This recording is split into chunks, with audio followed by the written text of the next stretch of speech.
কালকে আমি বানিয়েছিলাম চিকেন স্যান্ডউইচ। চিকেন স্যান্ডউইচটা খেতে এত ভালো হয়েছিল যে ভাবলাম আপনাদের সাথে রেসিপিটা শেয়ার করি। চিকেন স্যান্ডউইচ বানানোর জন্য প্রথমে চিকেনটাকে সেদ্ধ করে নেব। আমি এখানে বোনলেস চিকেন নিয়েছি।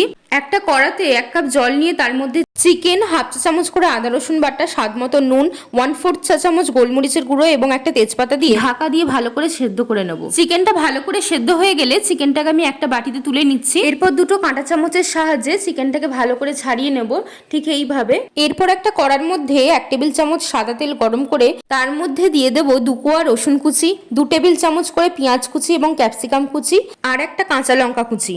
এই সবজিগুলো অল্প একটু ভেজে নিয়ে এর মধ্যে চিকেনটা দিয়ে দেবো, আর দেবো স্বাদ মতো নুন আর হাফ চা চামচ গোলমরিচের গুঁড়ো। ভালো করে মিশিয়ে নিয়ে একটা বাটির মধ্যে নিয়েছি। এবার এর মধ্যে দেবো 2 টেবিল চামচ মেয়োনিজ এবং 1 টেবিল চামচ টমেটো কেচাপ। আবার সমস্ত কিছু ভালো করে চিকেনের সাথে মিশিয়ে নিয়ে একটা পাউরুটির ওপরে চিকেনের পুরটা দিয়ে স্যান্ডউইচের মতো তৈরি করে নেব। এবার স্যান্ডউইচের দুপিঠে ভালো করে বাটার লাগিয়ে নিতে হবে। একটা তাওয়া গরম করে নিয়ে স্যান্ডউইচের দুপিঠ গোল্ডেন ব্রাউন করে ভেজে নিলেই তৈরি হয়ে যাবে চিকেন স্যান্ডউইচ। এই চিকেন স্যান্ডউইচ কিন্তু ছোট থেকে বড় সবারই ভালো লাগবে, তাই আপনারা অবশ্যই একবার বাড়িতে ট্রাই করুন।